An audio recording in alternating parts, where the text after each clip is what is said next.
주께서 경건한 자는 시험에서 건지실 줄 아시고 불의한 자는 형벌 아래에 두어 심판날까지 지키시며 특별히 제자들과 언어과 가운데서 자들을 시하는 자들에게 헌구할 줄 아시느냐. 이들은 강도하고 자금하며 떨지 않고 경건한 자들을 떠나보느라. 더 큰 힘과 능력을 가진 천사들도 주 앞에서 그들을 거슬려 비방하는 고발을 하지 아니하느니라. 그러나 이 사람들은 본래 성경을 이해하여 나는 인성 없는 짐승을 가져서 그 안에서 있는 가족을 비방하고 너희의 멸망 가운데서 멸망을 하며 불의의 값으로 불의를 당하며 낮에 즐기고 노는 것을 기쁘게 여기는 자들이니 정과 흠이라. 저희와 함께 연애할 때 그들의 속임수로 즐기고 놀며 지기가 하나님을 보고 저들의 여기서 세대하며 구세주시는 하나님을 공격하며 함께 마음과 가진 자들을 예수시니라. 그들이 바른 길을 떠나 미혹되어 부올의 아들 발람의 길을 따르는도다. 그는 불의의 삭슬 사랑하다가 자기의 불법을 말미암아 증언을 받되 말하지 못하는 자가 산에서 미혹하여 그 자기의 지내시고 지내시리라. 아멘. 지난 시간에는요, 우리 곁에 그 거짓 선생들이 있으리라고 하는 베드로에게 예언적인 말씀이 우리 성도들에게 어떤 의미가 되는가, 그걸 알게 됐습니다. 그들은 분명 우리를 유혹하고 또 시험에 들게 하는 자들임에 틀림이 없지만 하나님께서는요, 그 시험들을 우리 곁에 두셔서 우리가 어떤 자들인지 판명되고 드러나도록 하는데 섭리하신다는 말씀이었습니다. 특히 이 2장 전체의 그 열쇠가 되는 구절이라고 소개해드렸죠. 결국 하나님의 관심과 베드로의 강조점은요, 거짓 선생에 대한 경고 속에서도 성도들의 그 구원에 있다, 바로 그것이었습니다. 교회 속에 들어온 거짓 선생들을 경고하기 위해서 10절 상반절까지에서는 그러한 거짓 선생들과 같은 역할을 했던 무리들에게 하나님이 어떤 심판이 있었는지에 대해서 과거의 사례들을 열거를 해줬었죠. 그 사례들 가운데 첫째는 천상에서 있었던 천사들의 그 반역에 대해서 그들을 지옥에 가둬두시니, 그렇죠? 둘째는 지금은 사라지고 없는 그 옛 세상이 되어버린 노아 시대에 경건하지 않은 자들에 대한 홍수 심판, 또 셋째는 경건하게 살지 않던 소돔과 고모라의 불심판을 예로 들어서 하나님은 반드시 거짓 선생들과 같은 이들을 심판하실 것이라 그렇게 소개했습니다. 하지만 그 심판 와중에 있었던 노아의 가족이나 또 롯의 구원을 또 함께 소개를 함으로 해서 하나님의 진짜 목적은 세상 심판이 아니라 하나님 백성의 구원에 있었다는 점을 강조했단 말이죠. 거기까지의 말씀에 대한 요약이 이제 9절이라 그랬습니다. 9절과 10절 말씀을 우리 다시 한번 보겠습니다. 오늘 본문의 제일 앞이죠. 9절과 10절 같이 봅니다. 시작. 주께서 경건한 자는 시험에 넘기실 줄 아시고 불의한 자는 형벌 아래에 두고 심판날까지 지키시며 특별히 유죄를 따라 더더욱 적 가운데서 행하며 주관하는 일을 멸시하는 자들에게는 형벌할 줄 아시는가. 이들은 당돌하고 자긍하며 떨지 않고 영광 있는 자들을 비방하거니와. 9절이 주님께서 아십니다. 언어를 보면 주님께서 아십니다 이렇게 시작하는 문장인데요, 주님께서 아신다는 것은요, 주님께서 아시는 그대로 행하신다, 즉 확실히 실행하실 것을 강조하는 말인 거예요. 아신다는 건 뭘 아시고 실행하신다는 거예요? 경건한 자는 시험에서 건지고 불의한 자는 형벌 아래 두시는 거예요. 언제까지예요? 여기 보니까 심판날까지 그렇게 나오죠. 그러니까 우리가 죽은 이유를 얘기하는 게 아니에요. 심판날, 그러니까 그 마지막 이전의 이 세상 남은 때 동안에 어떤 일이 벌어지냐 하면 경건한 자들은 시험을 통해서 성도로 드러나는 일이 벌어지고 불의한 자는 형벌받을 자들로 드러나서 여기 지키시며라는 그 단어가 테레오, 보존하다, 킵하다예요. 킵해둔다 그런 뜻입니다. 그러니까 경건한 자와 불의한 자, 양과 염소, 이 좌우로 이렇게 갈라지는 거예요. 우리의 육신은 남은 때 동안. 그리고 이어지는 10절 상반절이 특별히 육체를 따라 더러운 정욕 가운데서 행하며 주관하는 일을 멸시하는 자들에게는 형벌할 줄 또 아시느니라 그죠? 또 아시느니라. 성도는 그리스도 안에서 거듭나가지고요. 그리스도의 새 영을 받은 사람들이에요. 때문에 거듭난 이후의 삶은 우리의 그 겉사람은 후패해지지만 속사람은 날로 새로워지는 그런 삶을 사는 거예요. 새로운 삶을 사는 거예요. 근데 여전히 육체를 따라서 그렇게 더러운 정욕 가운데서 행하는 건 우리의 새로운 주인이 되신 주님, 이게 이제 여기 주관하는 이죠. 주관하는 이, 그쵸? 그 주님을 멸시하는 거예요. 그 자체로.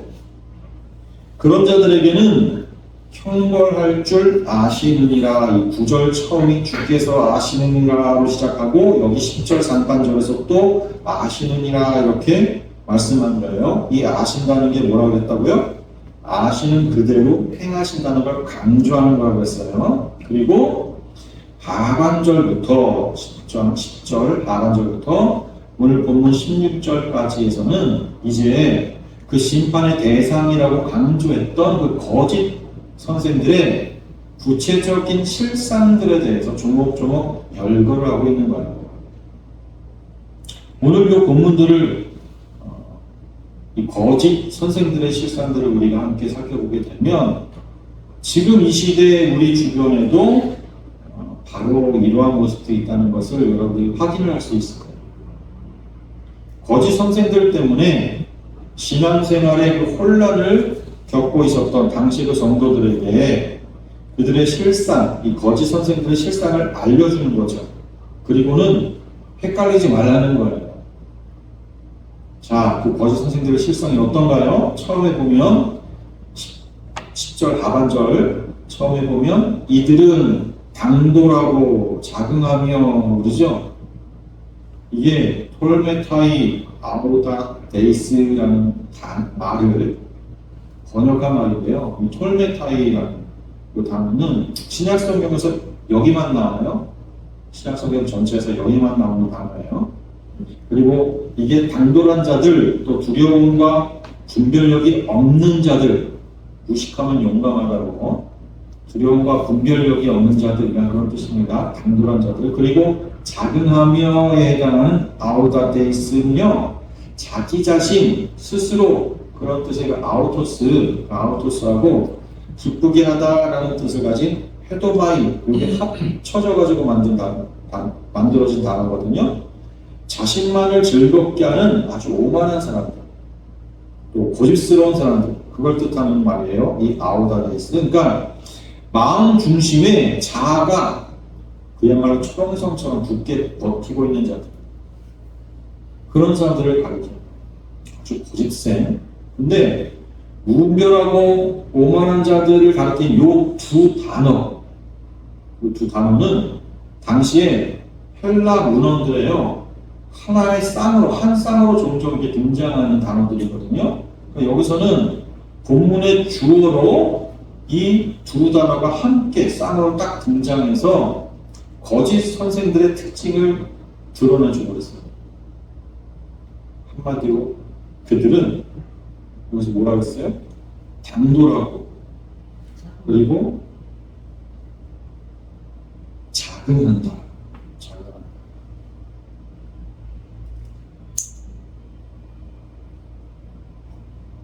한편 이 사람들은 또 여기 보니까 떨지 않고 그러죠.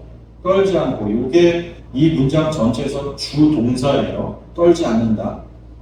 전체에서 주동사가 되는데 이게 우트레무신이라는 건데 우가 낫이라는 뜻이고 트레무신 떤다 그러는데 떨지 않는다는 거예요. 전혀 두려움 없이 뭔가를 하는 거죠. 두려워하지 않아요. 거침없이 그래서 돼요. 그 뭔가가 또 뭐냐면 뭘 하냐면 영광 있는 자들을 비방한다는 거예요.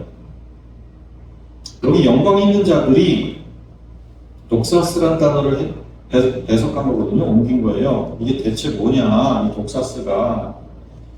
독사 그러면 이거는 영광인데, 독사스.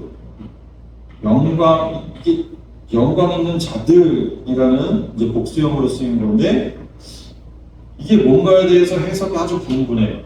그래가지고 어떤 분들은 세상의 정치적인 또 행정적인 통치자들이 이 독사스다.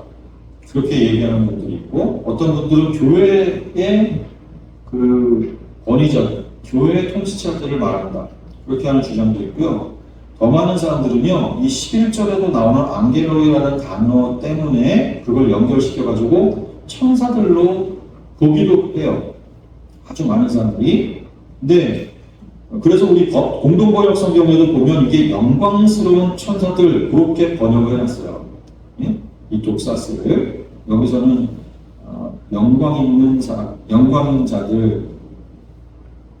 자들 그렇게 번역했지만 공동번역 성경은 영광스러운 천사들 그렇게 번역했다. 근데 전 좀 더 광범위하게 이 독사스는요 하나님의 속성을 드러낸 존재들 전체로 봐야 된다고 생각해요. 하나님의 뜻을 이루고 성취하거나 선포하는 이들 전체라는, 우리가 살다 보면 저 사람은 하나님의 귀한 일을 하시는 분이구나, 또는 하나님의 귀한 역사가 저 사람 통해서 드러나는구나 이렇게 느껴지는 사람들이 있잖아요. 그런 사람들이 직분이 있건 없건 막론하고 전체 그들을 독사스라고 봐야 된다고. 이 편지 속에서는 하나님의 종으로 세움받은 지도자들이나 성도, 특히 사도들처럼 이렇게 하나님의 영광을 드러낸 이들이 포함될 거예요. 성도 가운데 아무리 작은 역할을 감당하더라도 하나님의 일하심의 결과로 하나님의 영광을 드러내고 있는 자들, 그들은 모두 다 여기 영광 있는 자들, 독사스란 말이에요. 독사스 다 속합니다. 기본적으로 성도는요, 하늘 아버지를 인식하게 된 사람들이거든요. 하나님의 권위 앞에 겸손히 고개 숙일 줄 아는 존재로 변한 사람들이 성도예요. 이들의 특징은요, 성도의 특징은 한마디로 하나님을 아는 사람들의 특징은요, 겸손하게 하나님의 다스림 또 그 권한에 복종하는 거예요. 순종하는 거예요. 한마디로 하나님을 두려워하게 되는 거예요. 다른 건 몰라도 하나님께 속한 것이라면 그래서 함부로 내가 판단하거나 내가 비방하거나 내가 나서서 바꾸려고 하지 않는 자세를 갖는 거예요. 그게 하나님을 아는 사람들의 특징이에요. 감히 하나님이 내 앞에 계신데 나를 지금 지켜보고 계시고 나는 하나님 앞에 있는데 내가 하나님께서 이루신 그 어떤 것에 감히 끼어들 수가 있겠냐고요. 그건 하나님을 아는 사람이 못하는 거예요.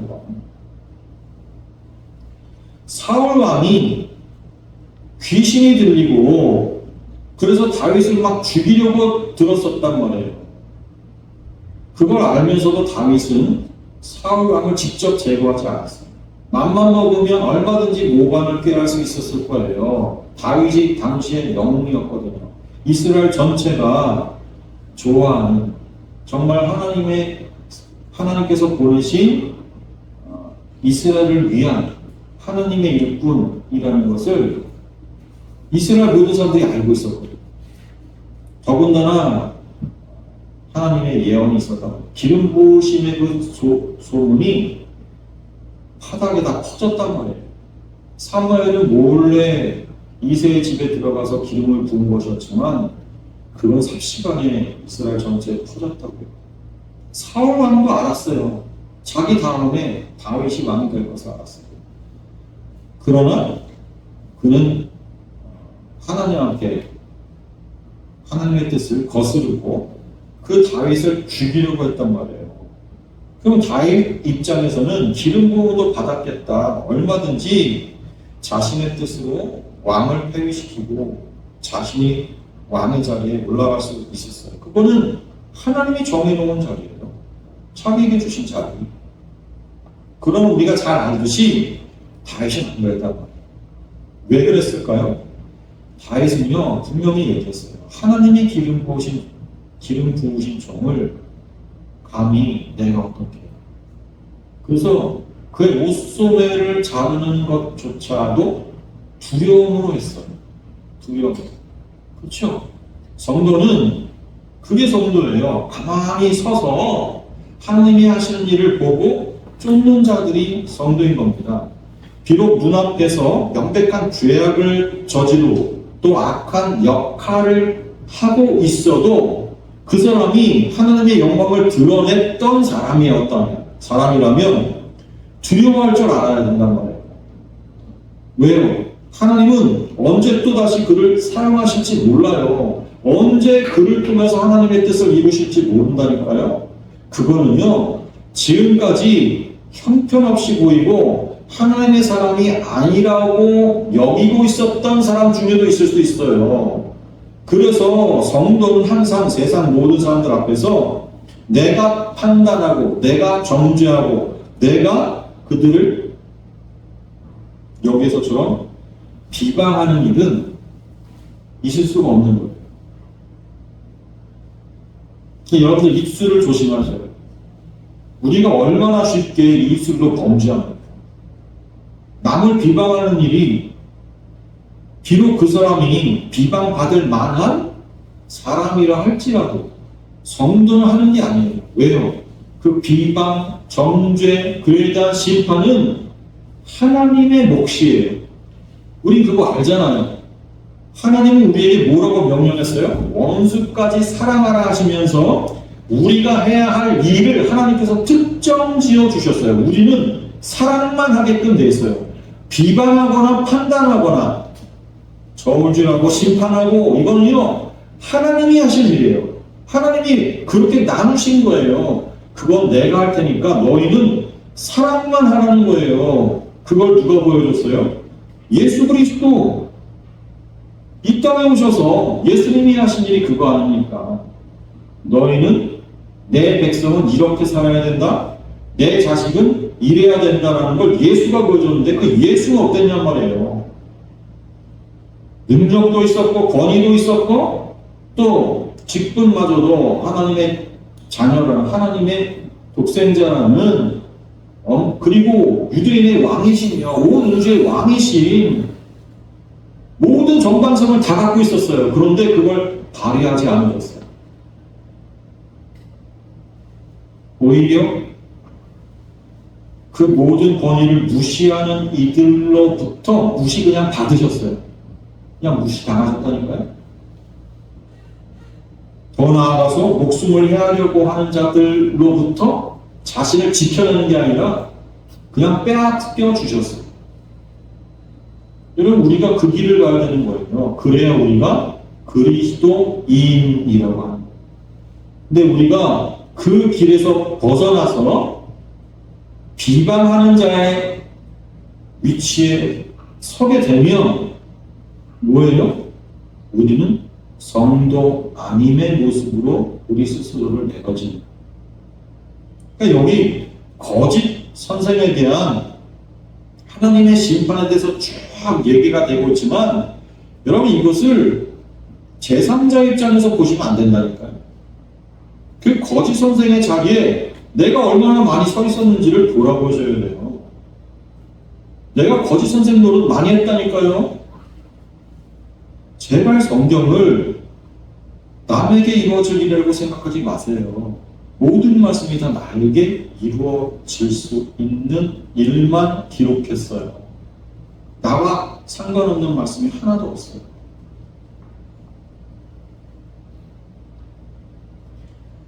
거짓 교사들의 실상은 떨지 않고 영광 있는 자들을 비방했다는 거예요.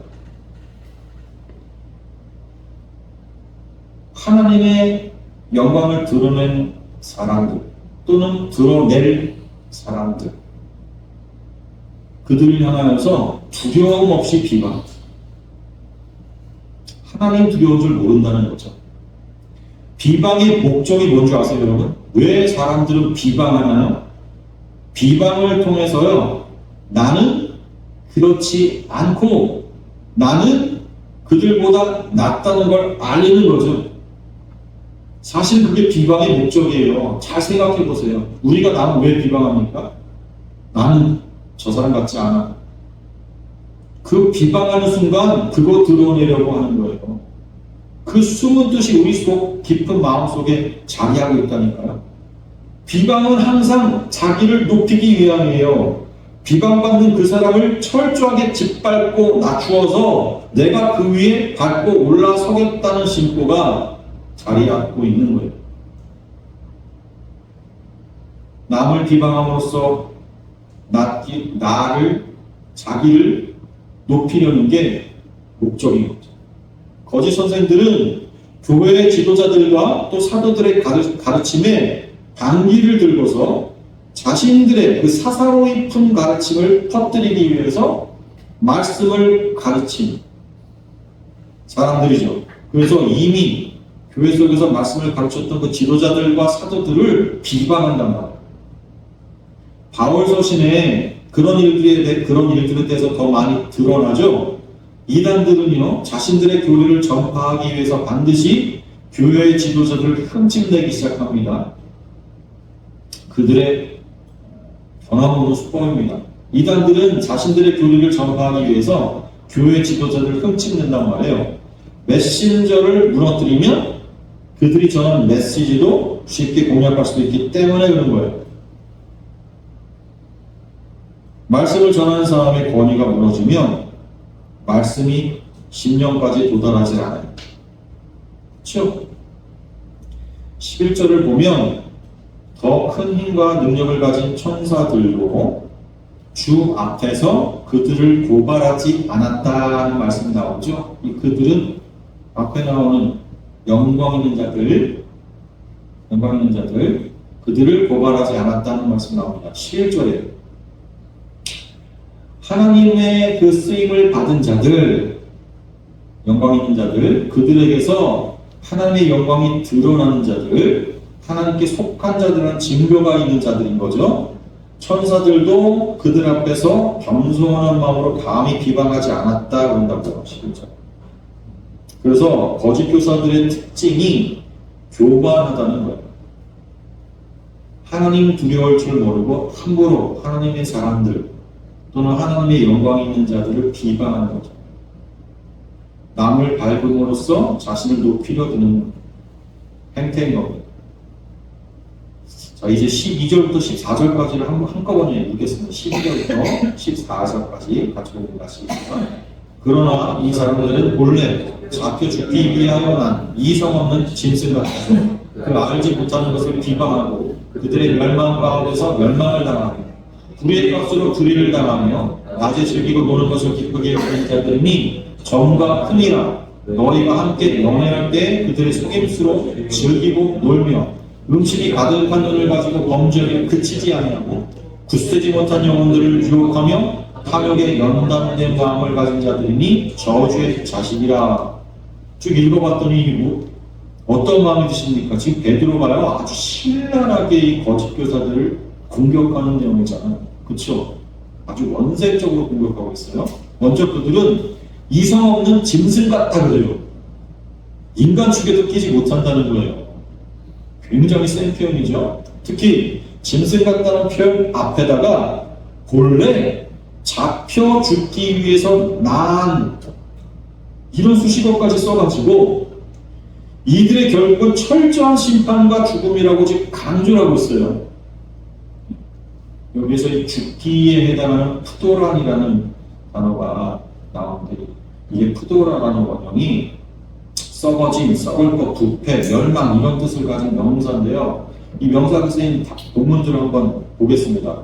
로마서하고 고린도전서 한번 읽습니다. 8장 21절 시작. 그 말하는 것은 피조물도 썩어짐의 존재로탄해서 해방되어 하나님의 자녀들의 영광의 자리에 이르는 것이니라. 고린도전서 죽은 자의 부활도 그와 같으니 썩을 것으로 심고 썩지 아니할 것으로 다시 살아나며.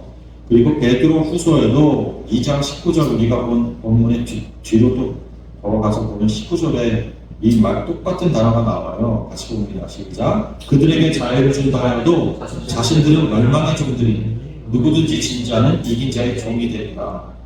예, 거기 보면 로마서에서는 썩어짐이라는 단어가 이 푸도라고, 그 다음에 고린도전서에서는 썩을 것, 똑같이 부패하고 썩는 것에 대해서 이 단어가 쓰였죠. 근데 베드로후서 2장 19절 우리가 지금 보고 있는 편지에, 같은 편지에 19절을 보면 멸망이라는 단어, 멸망이라는 뜻으로 이 푸도라를 쓰고 있어요.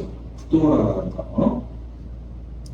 베드로는 거짓 선생들에게 이 푸도라를 사용하면서 죽음과 멸망 같은 이런 무시무시한 저주의 뜻으로 쓰고 있다는 걸 확인하게 되죠.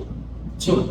베드로가 다른 어느 누구보다 이 푸도라라는 단어를 지금 이런 뜻으로 썼다고요. 지금 이 단어는 기본적으로 육체의 썩어짐뿐만 아니라 정신적으로 또 도덕적으로 부패한 것에 모두 포함해서 이 단어를 써요. 푸도라라는 단어. 근데 여기서는 썩어짐, 부패 그런 의미보다 뭐예요? 죽음, 그리고 멸망, 파멸 그런 의미로 지금 쓰고 있단 말이에요.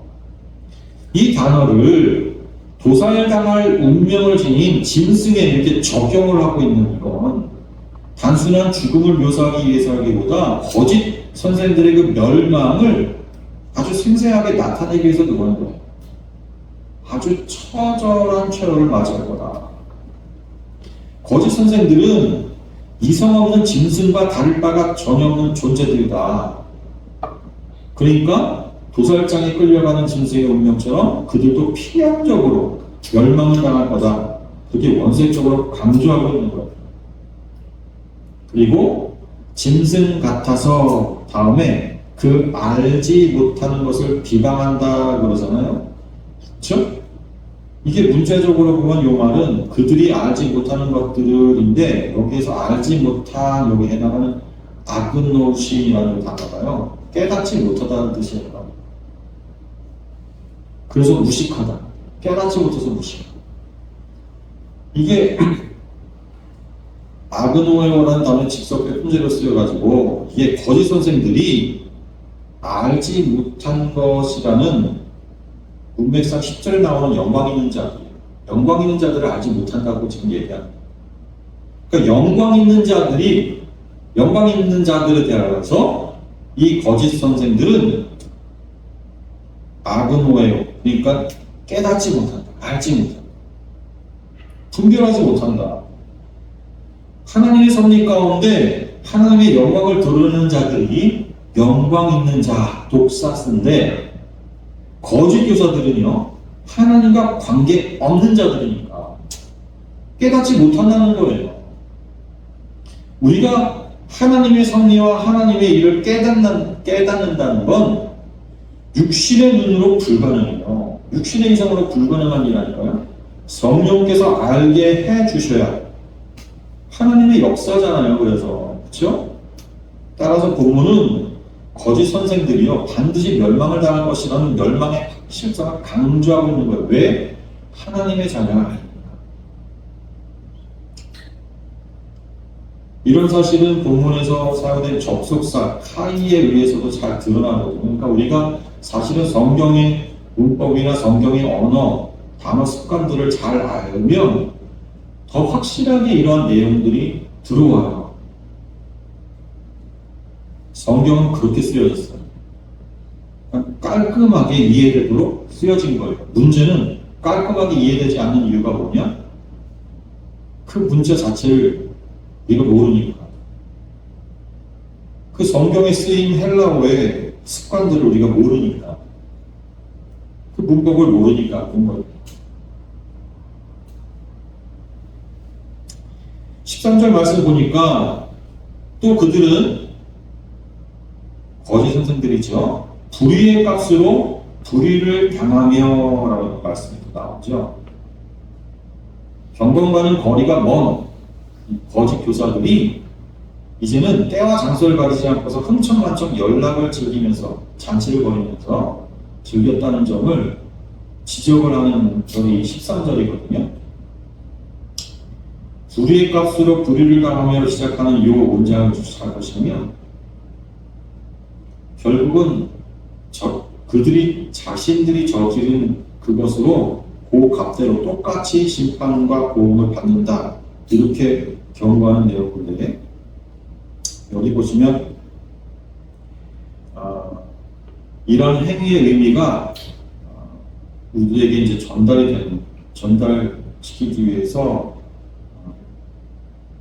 동원된 단어들입니다. 여기 보면 값으로에 해당하는 미스돈의 원은 미스토스는 어떤 일에 대한 대가로 주어지는 품삯을 말하는 거예요. 품삯. 그리고 마태복음 5장 같은 데 보면 이걸 상급으로도 번역을 했어요. 그리고 불의를 당하며에 해당하는 아디쿠메노이, 이거는 불의를 행하다예요. 해롭게 하다, 그런 뜻도 있어요. 해하다라는 뜻이 그래서 더 강해요. 그러니까 이 단어들이 그래서 쓰여진 내용들을 보면 불의에 해당하는 아디키아스라는 단어도 함께 활용이 되면서 결국은 다른 사람에게 해를 끼치는 일을 한다는 내용입니다. 어떻게 해를 끼치냐면 여기서는 13절에 낮에 즐기고 노는 것을 기쁘게 여기는 자들이니 그러죠. 이 사람들은 낮과 밤을 가리지 않고 먹고 마시는 걸 즐기는 거예요. 근데 이 먹고 마시는 게 술집에서 막 뭐 이런 얘기가 아니에요. 예배당 안에서 지금 펼쳐지는 이야기, 교회 공동체 안에서 펼쳐지는 이야기를 하는 거거든요. 이것은 소위 당시 예배 후에 벌어지는 애찬이 있었단 말이에요. 교회의 그 습관 중에 애찬이 있었는데 이 애찬을 이 사람들이 남용하기 시작하는 거예요. 하나님 안에서 성도들이 함께하는 사랑을 먹고 마시고 서로 나누는 애찬이라는 이름 하에 이 사람들이 수시로 잔치를 벌여가지고 성도들을 그 잔치 자리에 모아놓고 그들과 함께 먹고 마시는 것을 즐겼다는 거죠. 그래서 이것이 베드로에게 포착이 됐고, 이것이 사람들의 이목이 있는 낮에까지도 그렇게 흥청망청했으니 하나님 앞에 심판받을 일이다, 그렇게 베드로는 지적을 합니다. 그래서 나중에는 이 애찬이 우리가 성경 다른 곳에 보면 초대교회에서 있었던 이 애찬이 나중에는 폐지가 됩니다. 그래서 성찬만 남게 돼요. 예? 그래서 성찬식만 남고 예배가 끝난 다음에 항상 먹고 마시는 이 애찬은요, 초대교회에서 없어지게, 그래서 초대교회 전통 가운데서 사라지게 됐죠.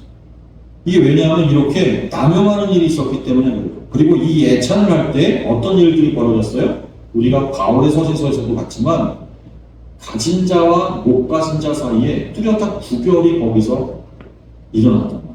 차별이. 그래서 사도 바울도 여기에 대한 지적을 많이 했는데 결국은 그것들을 주도한 일이 누구다? 이런 잘못된 가르침을 갖고 있었던 거짓 선생들에 의해서 주도되었던 거예요. 전도서 10장 16절 말씀 같은 데 보면 대신들은 아침에 연락하는 이 나라여 과가 있도다 그랬어요. 그러니까 아침에 잔치를 베푸는 그런 대신들이 있는 그런 나라는 과가 있다. 우리가 역사를 이렇게 쭉 되짚어 보면 우리나라도 과거에 암울했던 시기는요, 나라의 녹을 먹는 대신들이 또는 관리들이 나라 돈으로 자기 배에 불리는 거예요. 그리고 흥청망청 쓰는 거예요. 잔치 벌리는 거예요. 그래서 여러분 유명한 이몽룡이 아메모사 죽도요 하면서 그랬잖아요. 기름, 백성들의 기름으로 너희가 지금 이런 잔치를 벌인다면서 그게 당시 상황을 풍자한 거 아닙니까? 그러니까 그런 말씀이 지금 전도서에도 있는데 마치 그 말씀을 방불할 정도로 교회 안에서까지도 이렇게 거짓 선생들이 자신들의 권위를 앞세워서 애찬이라는 명목하에 교회 돈으로 또는 성도들의 헌금으로 먹고 마시는 데 시간을 계속 버려요. 낮이면 일할 시간인데 일하는 데서 일하는 것이 아니라 먹고 마시는 것으로 시간을 버립니다. 이사야서 5장 11절 말씀에도 일찍이 일어나 독주를 따라가며 밤이 깊도록 하면서 그들은 하갈색 진짜 경고의 말씀이 있어요. 그러니까 이들은 하나님 앞에 발을 쌓는 거예요. 그래서 2장 13절에 이들을 가리켜서 결정적으로 사도 베드로는 뭐라 그러냐면 이들은 정과 흠이라 그래요. 정과 흠. 그렇죠? 여기 보니까 정과 흠. 정과 흠이라는 것은 하나님 앞에 드려질 제물에 있어서는 안 되는 거예요. 베드로전서, 지금 우리가 후서를 보지만 베드로전서 1장 19절 말씀을 보면요, 거기 그리스도에 대하여서 흠없고 정없는 분이라고 그렇게 소개를 하고 있어요. 그렇죠? 하나님께서 그래서 받으시는 거잖아요. 하나님께서 그래서 예수 그리스도만 받는단 말이에요. 그런데 결정적으로 그 예수 그리스도와 정반대되는 표현으로 이들이 흠과 정이에요. 이 흠과 정은 시련과 시험을 통해서 다 떨구어내줘야 되는 거예요. 그게 지금 이 남은 육체의 남은 때 동안에 하나님의 심판이 임하기 직전에 이 말세의 시간 동안에 그 일이 진행되는 거예요. 하나님이 그 정과 흠을 떨구어내는 거예요. 그것은 우리 개인에게서도 떨구어내기도 하지만 공동체 안에서 아닌 자들을 떨궈내는 거예요. 이렇게 흠과 정으로.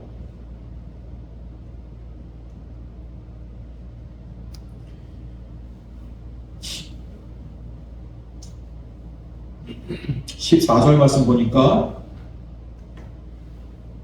음심이 가득한 눈을 가지고 범죄하기를 그치지 아니하고 그러죠. 이 음심이 가득한 눈을 가지고, 이 음심이라는 이 단어가 음녀라는 의미입니다. 그런데 지금 음심이 가득한, 그러니까 음행의 마음이 아니고 음녀 그 자체, 그러니까 직역을 하면 음녀가 그 눈 속에 가득하다는 그런 뜻이에요. 직역을 하면. 근데 이 표현 자체가요, 이 표현 자체가 방탕한 사람들에게 헬라 사람들이 방탕한 사람들이 일컬을 때 이런 표현을 썼어요. 그 눈에 음료가 가득 차 있구나. 이렇게. 그러니까 이 말씀 자체가 13절에서 이야기했던 말씀의 연장선상인 이들의 방탕한 삶의 모습, 하나님 없기 때문에, 그 위에 하나님이 없기 때문에 자기 마음대로 가는 그런 모습을 지금 음심이 가득한 눈을 가지고 범죄한다, 그렇게 표현한다는 겁니다. 그래서 이들은 굳세지 못한 영혼들을 유혹한다 그러죠. 말뜻 그대로 이해할 수가 있겠죠. 이거는 초신자들이나 믿음이 온전하게 세워지지 않은 사람들, 아직 배움이 깊지 못해서, 또 교회 나온 지 얼마 안 돼서, 교회 공동체에 소속된 지 얼마 안 돼서 하나님의 말씀을 제대로 분별하지 못하는 그런 약한 신앙을 갖고 있는 사람들, 약한 수준의 성도들을 지금 이야기하는 겁니다. 굳세지 못한 영혼들을 유혹하며 탐욕에 연단된 마음을 가진 자들이니, 탐욕에 연단됐다는 것은 이 사람들이 탐욕에 익숙한 사람들이라는 거예요. 계속적으로 탐욕스러운 삶을 반복해서 그것에 익숙한 자들이 됐다. 그걸 연단된 마음을 가진 자들이다. 그렇게 얘기했어요. 탐욕에 연단됐다. 저주의 자식이다. 아주 단호하죠. 단호합니다. 베드로는 이 거짓 선생들에 대해서 용서의 여지를 주지 않고 이야기합니다. 교회를 사랑하는 그의 마음이 이러한 원색적인 언어들을 쏟아내게 만듭니다. 근데 하나님께서 우리에게 하나님의 마음이 임한 사람들은 하나님의 말을 토하게 되는 거죠.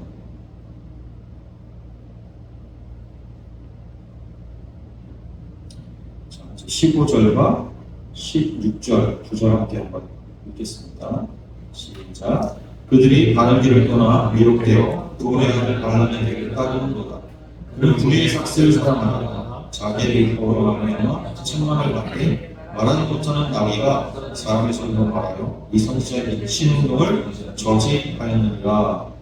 마지막으로 이 거짓 선생들이요, 우울의 아들 발람과 동일시하고 있습니다. 그렇죠? 우울의 아들 발람의 길을 따르는 자들이다. 그렇게 이야기합니다. 우리가 이 발람은 구약 성경에 나오는 사람이잖아요. 민수기에 보면 이제 발람이 나오는데, 이스라엘 백성들이 바낫길을 갈 때 발람이라는 사람이 이스라엘을 거슬러서 저주하게끔 하기 위해서 하나님의 선지자라고 알려진 발람을 초청해서 저주하게 부탁한단 말이에요. 뇌물을 주면서. 그래서 여기 탐욕, 탐심 이런 말들이 여기서 나오는데요. 탐욕이란 말이. 결국은 이 발람은 그 탐욕에 이끌려서 하나님 앞에 범죄한 자로 이제 나타납니다. 근데 우리가 민수기서 구약 성경을 자세히 보면요, 발람은 발람의 초청을 거절했습니다. 일단. 그런데 계속적으로 요청을 하니까 나중에는 어쩔 수 없이 일어나서 가요. 그러나 가면서도 분명히 얘기해요. 하나님의 백성들이기 때문에 절대 저주하면 안 된다. 난 저주할 수 없다. 그리고 민수기서에 보면 끝내 발람이 이스라엘을 저주했다는 내용은 없어요. 안 했어요. 못했어요.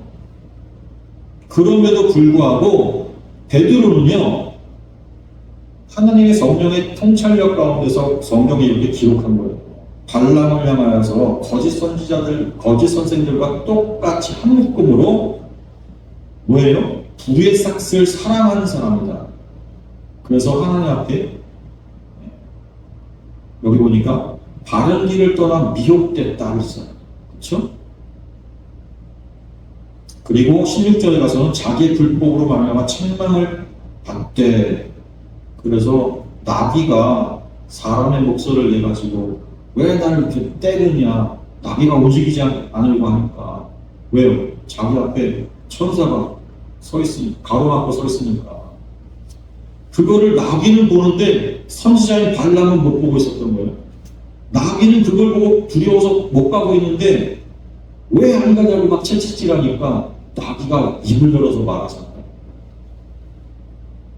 안 가고 싶어서 안 가냐. 그때서야 이제 천사가 발람과 이제 대화를 하죠. 천사의 음성을 그때서야 발람이 들을 수 있게. 그러니까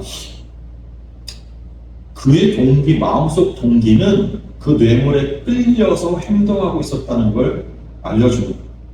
결국은 그래서 여기 보니까 부의 삭슬 사랑하는 사람으로 발람을 베드로는 이야기하고 있습니다.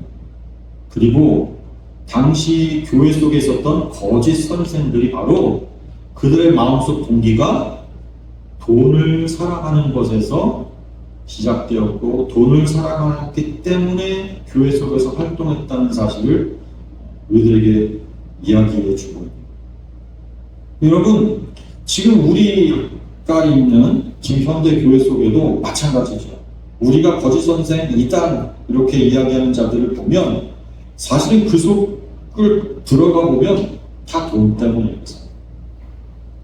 돈 때문이에요. 그래서 하나같이 사업을 그렇게 다 하고 하나같이 떼부자들이 되네요.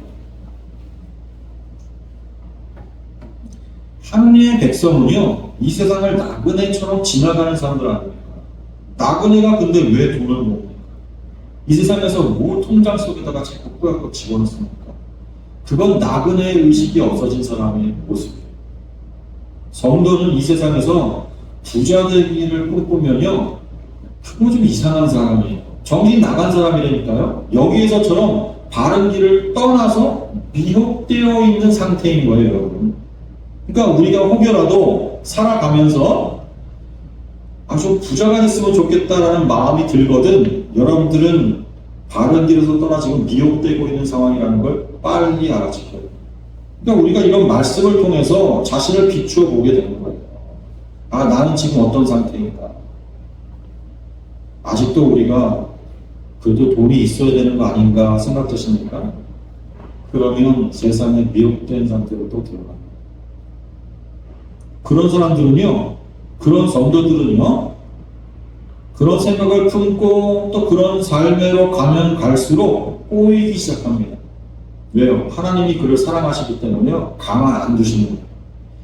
그래서 반드시 고생하게 돼 있어요. 반드시 오히려 모으기보다 더 빠져나가게 돼 있어요. 하나님 그렇게 만드십니다. 결국은 그런 것에서 관심을 내려놓게 만드십니다. 그게 우리 하나님. 반대로 사단, 똑같이 하나님이라고 부르지만 저들이 믿는 하나님이 또 따로 있죠? 따로 있습니다. 그 하나님은요, 희한하게 채워주고 이 세상에서 떵떵거리게 만들어줍니다. 그래서 교회 강단에 올라가가지고 내가 하나님 믿었더니 이렇게 잘 됐습니다, 이렇게 부자 됐습니다 라고 간증을 하게 만듭니다. 여러분, 그거 우리가 믿는 하나님 아니에요.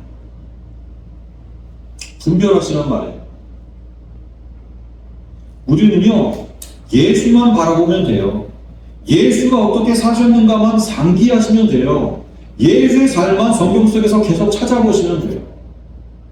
예수가 어디 그런 모습이 있었냔 말이에요. 어디 그런 걸 추구했고 어디 그런 것을 주겠다 약속했냔 말이에요. 아니란 말이에요. 우리는 그리스도인이에요. 예수를 머리로 한 그의 몸, 지체란 말이에요. 뭔가 머리와 몸이 따로 갈 수 있으니까 같은 곳에 있는 거예요. 같은 곳으로 가는 거예요. 머리가 가자고 하면 그곳에 몸도 가는 거예요. 예수 그리스도께서 십자가의 길을 가셨기 때문에 몸인 우리도 그 길을 가게 돼 있는 거예요. 그 길에 서 있는 거예요. 그러니 여러분 두려워하지 마시라니까요. 그것 때문에 슬퍼하지 마세요. 그것 때문에 못마땅해 하지 마시란 말이에요. 말씀이 우리들에게 그 과정과 끝까지 다 보여주시면서 주님은 그 십자가의 길을 통과해서 부활하셔서 하나님 우편에 계시다라고 우리에게 보여주잖아요. 우리도 하나님의 그 보좌 우편에 설 사람들이란 말이에요. 아니 지금 서 있는 사람들이에요. 사실은 영적 실존은. 그래서 하나님의 그 권세를 이 땅 가운데 행세할 수 있는 사람들이에요. 그 하나님의 권세가 뭐예요? 말씀의 권세이며 또 예수처럼 섬길 수 있는 자의 권세예요. 사랑할 수 있는 자의 권세라니까요. 우리만이 세상을 섬길 수 있고 우리만이 세상을 사랑할 수 있어요. 우리만이 세상을 위해서 희생할 수 있는 거예요. 그게 하나님께서 우리에게 주신 권세입니다, 여러분. 그게 왕됨의 징표예요. 왕이야말로 희생하고 왕이야말로 섬기고 왕이야말로 세상을 위해서 희생할 수 있고, 하나님은 우리를 그런 왕들로, 왕의 자녀로 부르신 거예요. 우리는 그 왕된 삶을 사는 거예요. 그리고 하나님 나라에서 그래, 너가 내 자녀로 맞다라고 하나님 나라에서 최종적인 승리를, 최종적인 면류관을 쓰는 경험을 하게 되는 거죠. 여러분, 거짓 선생들에 대한 실상들에 대해서 쭉 이야기하지만 사실은 우리가 이 거짓 선생들의 모습을 이 세상 가운데서 뛸 때가 얼마나 많이 있어요. 앞으로도 그럴 거예요. 그럴 때마다 정신 똑바로 차리시고 하나님께서 맹매하실 때에 알겠습니다 하면서 다시 제자리로 돌아서야지, 그렇지 않은 그 자리를 계속 고수하면 여기 보니까 뭐예요? 이 육신에 남은 때 어떤 자로 그러면 남는 거예요? 멸망받을 자로 남게 되는 거예요. 서게 되는 거예요. 킵되게 되는 거예요. 퇴외로 남겨지게 되는 거예요.